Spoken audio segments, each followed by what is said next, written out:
Now at 5, Representative Eric Burleson tackles Missouri's manufacturing crisis on a visit to Missouri Southern today. Plus, Joplin's Restaurant Week kicks off with local flavors and special menus.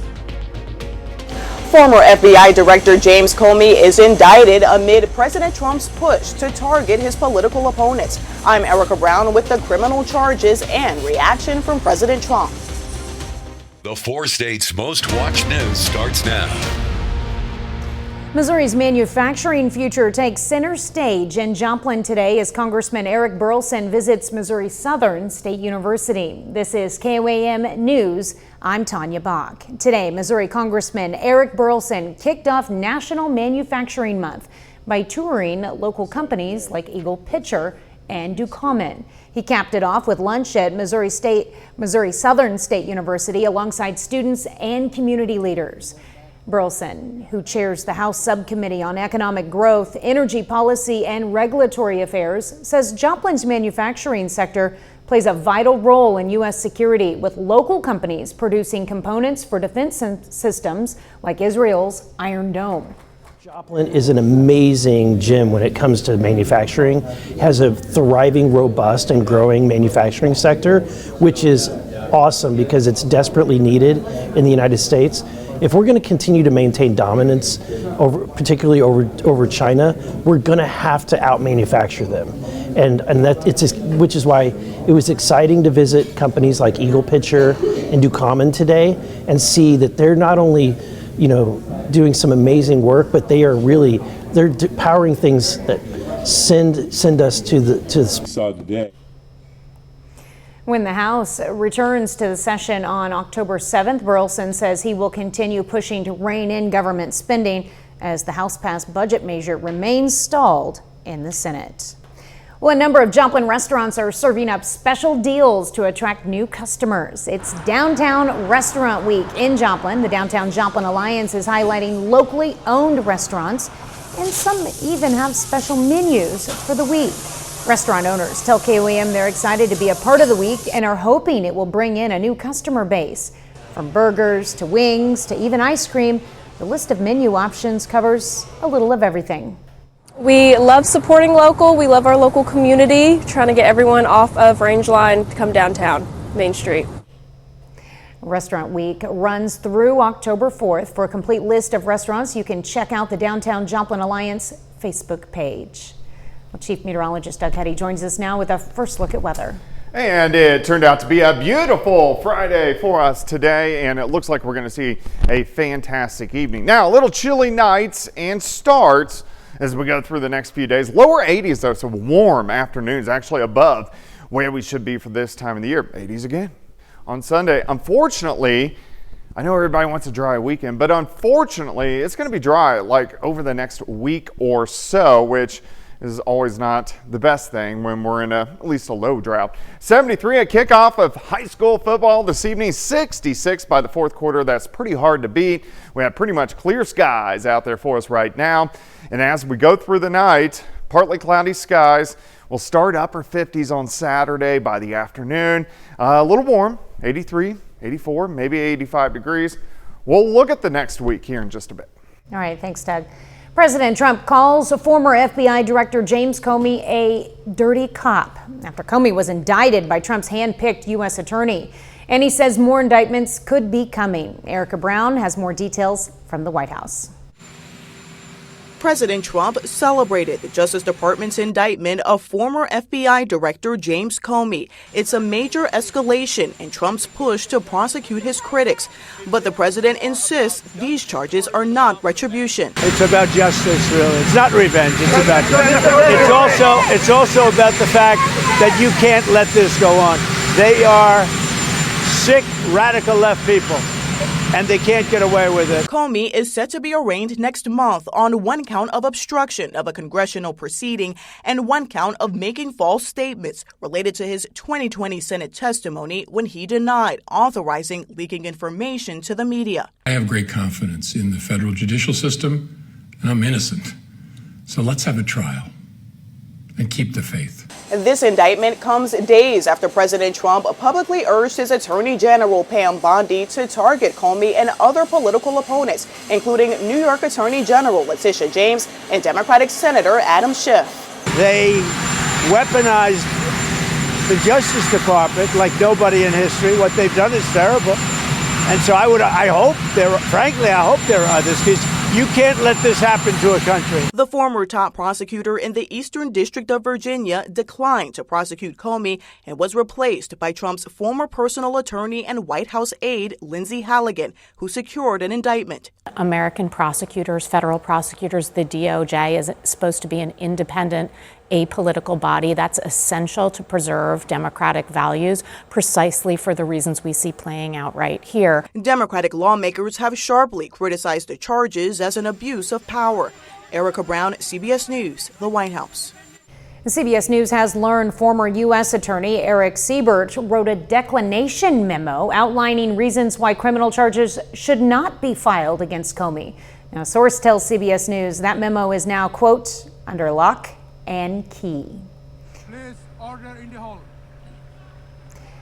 Israel's prime minister delivers a defiant speech at the United Nations General Assembly today in the face of international backlash for Israel's war in Gaza.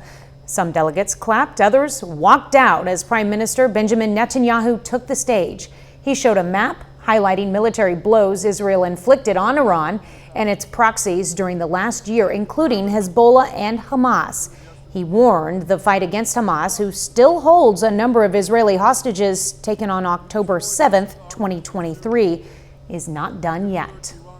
The final remnants of Hamas are holed up in Gaza City. They vow to repeat the atrocities of October 7th again and again and again, no matter how diminished their forces. That is why Israel must finish the job. As Netanyahu spoke, thousands of pro-Palestinian protesters gathered nearby in Times Square, calling Israel's leader a war criminal and demanding an end to the war and an end to U.S. aid for Israel. Still ahead, your backup camera could save a child's life.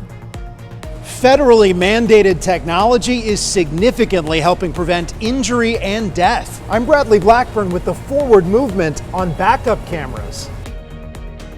And next in Health Watch, Oklahoma's NICU crisis hits home. We learn more about one baby's fight. Topping today's Health Watch, NICU admissions are rising across Oklahoma, with nearly 9% of babies needing specialized care. Craig Day introduces us to the dedicated nurses at the Hillcrest Medical Center in Tulsa who are making miracles happen. He has actually been with us for 9 weeks, and he is a little rock star. Chip was born at 25 weeks and weighed less than 1 pound. He's getting around-the-clock care in the NICU at Hillcrest Medical Center. His care team says Chip might be small, but he's mighty. He had less than a 10% chance of survival due to the fact that we didn't know if the equipment was even going to fit. This is Alex Richards' 16th year working in the NICU. She knew she wanted to be a nurse when she was an 8th grader. Richards says nurses in the NICU have to wear a lot of hats beyond health care, like comforting parents. As a NICU nurse, at baseline, you should have compassion. But the most important thing is to have that empathy and to be able to get down on the parents' level and actually understand and not just tell them what they need to do, but kind of actually walk through it with them. The CDC says admission rates for the NICU have increased in 40 states, including Oklahoma, from 2016 to 2023. In 2023, nearly 9% of babies born in our state spent time in the NICU. Richard says there are about 2,400 babies delivered every year at Hillcrest, with about 660 admitted to the NICU. She says those babies can range from premature, like Chip, to full-term infants in need of just a little extra care. The majority that you can see is just those little babies that need the little stays in the NICU. They just need us for 48 hours, sometimes up 5-7 days, just to help them transition out of the wombs. Every morning, doctors check on the NICU babies and recommend any changes to their care. The nurses then monitor how each baby responds, while making sure routine care and feedings are done every 3 hours. Nurses also help walk parents through the care plan. ultimately they're entrusting their baby to me and to my team to take care of their most precious thing, but I'm also helping them get through a very devastating time. And that's a look at today's health news. A little later, seniors and disabled anglers get their perfect fishing day. And it looks like it's going to warm up even a little bit more for the weekend. We're going to look at that coming up. Well, it definitely turned out to be a nice Friday for us today. Smidge warm as most of us went into lower 80s for afternoon highs. But high school football kicking off here shortly in about an hour and 45 minutes. Looks great. We're going to be looking at 73 by kickoff, 66 by the fourth quarter. Pretty hard to beat. Could be a lot worse for this time of the year. Could be a lot colder. It could be a lot warmer. Pretty much clear skies. Not a whole bunch is going on for us. And this is really kind of the story of what we're going to see as we go through the next several days. I'm going to walk you through your weekend. We're going to kick it off. Still very comfortable Saturday morning. We're looking at 58, 59 degrees by the morning hours. As we go through the day, we are going to get some mid and upper level clouds kind of streaming through. But overall, it's going to be a pretty good day, but a smidge warmer, 83, maybe 84. As we go into Saturday afternoon. Let me take you into Saturday night, still upper 50s to near 60s, so very comfortable to start. And then by Sunday afternoon, here we go again, about 85, 84 degrees. So it is going to be warm. Average high is about 77, 78 for this time of the year, but overall it's going to be a good weekend. Let's shoot for 84 Saturday, 85 Sunday, chilly start, sunny skies. Mid-80s during the afternoon. It looks great right now. Great shot of our Cornell Arts and Entertainment Complex. We're looking downtown Joplin, northeast, right through downtown. Temperatures are great. Lower 80s. It's a smidge warm, but again, like I said, it could be a lot worse. All right, here's our upper level pattern. It's kind of a mess. We have this ridge forming right here. So here's our ridge of high pressure. That's going to build in over the next several days. And what that means for you is we stay warm. We also stay pretty dry. Also, the tropics are heating up. Look at this, guys. Right over the Bahamas. In fact, we have two out there that are going to start to tango just a little bit.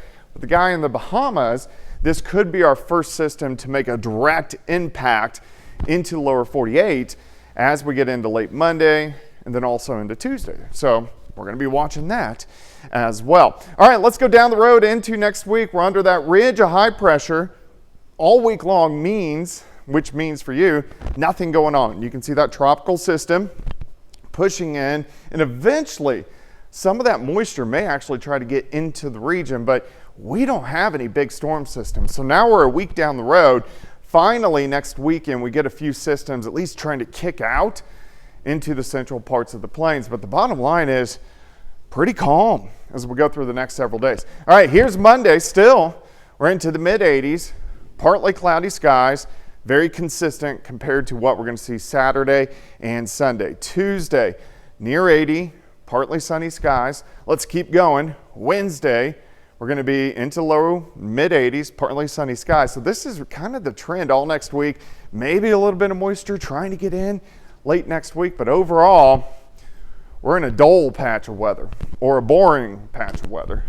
84 on your Saturday, 85 on Sunday. Let's go 84 on Monday, 83 Tuesday. Very consistent, low to mid 80s most of next week. A little bit cooler late next week, but I know we got rain this week. We could use a little more, especially after this 10-day stretch. Yes, we do need the rain. Yes, we do. We always need the rain. All right, thanks, Doug. Well, the Neosho National Fish Hatchery opened its gates to senior citizens and individuals with disabilities for a special fishing derby, one of 4 annual events designed to make outdoor recreation more accessible to the community. Organizers expected 250 to 300 participants to attend this year's derby, which offers a comfortable and easy fishing experience for those who may not have access to traditional fishing spots. The hatchery provides everything needed from fishing gear to a well-maintained pond, so guests can simply relax and enjoy the day. This is an opportunity for our senior citizens to have a fishing opportunity where everything's provided for them. The egress is convenient. The event is part of the U.S. Fish and Wildlife Service's mission to connect people with nature and enhance public enjoyment of the nation's wildlife. Well, coming up, paralyzed at 14 months, hear one survivor's crusade to prevent other tragedies. Topping today's Consumer Watch, since 2018, federal law has required backup cameras in all new vehicles. New research shows the law significantly reduces injury and death rates in small children. CBS's Bradley Blackburn introduces us to a man who advocated for the change. 31-year-old Patrick Iveson has no memory of ever walking. At 14 months old, he got out of a car with his mom and the driver backed up, pinning his small body behind the rear passenger wheel. The back passenger side bumper clipped me and pulled me out of her hand, and then the tire ran my head over. Iveson suffered a spinal cord injury and only regained some mobility after the accident. I'm still technically a quadriplegic because I have impairment in all four limbs. Federal law as of 2018 requires backup cameras in all new vehicles. New research from UT Health Houston found that mandate is associated with a nearly 50% reduction in severe injuries and 78% fewer deaths in children. And this was really astounding to us. Dr. Natalie Drucker says the research was prompted after she and her colleagues began to see a drop in these traumas. We had an anecdotally noticed that over the past several years, we've been seeing fewer backover injuries. Whereas several years ago, it was very common. While that's welcome news, backup camera technology isn't in all vehicles on the roads today. And doctors say those with older cars or no ability to upgrade them are still at risk. You can't avoid hitting something that you can't see. Amber Rollins with the organization Kids and Car Safety says ongoing advocacy is key. Even still today, most people don't know that you can add a rear view camera to your vehicle if it doesn't already have one. Iveson says the first thing he did when he started driving an older van was install a backup camera. It's so cheap to do. If you have an older car, I don't see any sense in not adding one. A small investment that can make a huge difference. Bradley Blackburn, CBS News, New York. The organization Kids and Car Safety says now that backup cameras are standard, the cost of aftermarket cameras has gone down significantly. You can find them ranging from $30 to $40 all the way up to a couple of hundred. Final check of the forecast is next. Up next on the CBS Evening News, Steve Hartman goes on the road and meets a young Phillies fan with a very big heart. And then on KOAM News at 6, Missouri Representative Eric Burleson visits local manufacturers. Plus, downtown Joplin hosts a restaurant week. And in sports, we're live from the game of the week in Pittsburgh, talking to head football coach Josh Latimer. Stay with us for the CBS Evening News and then KOAM News at 6. Well, Barbie fans are finding a place where dreams come true. This Texas Airbnb is pink from floor to ceiling. Literally a life-size version of Barbie's dream house, and that includes everything from walls to furniture to kitchen appliances. Now, the owner is a longtime Airbnb host who grew up playing with Barbies. She wanted to create a space in San Antonio where guests can channel their inner child. She says many of them go for the full experience. A lot of the women, they just let loose. They get dressed up in all of the clothes that we offer. And they'll run around here in the Barbie dresses, all the Barbie clothes. Yeah, it brings a lot out of the women and the little girls especially. That place would be really cool. And you can see even the backyard is part of Barbie's world with a setup straight out of Malibu. Wouldn't you love to go there, Doug? Yeah. Just does nothing for me, but hey, thanks for the invitation. All right, well, final check of the weather. Yeah, the evening hours look fantastic. We're going to slide back through the 70s into the 60s if you're about ready to head to a football game. 84 tomorrow, 85 on Sunday. Well, thank you for joining us. The CBS Evening News is next, and we'll be back here for KOAM News at 6, and we'll see you then. Have a great evening and an even better weekend.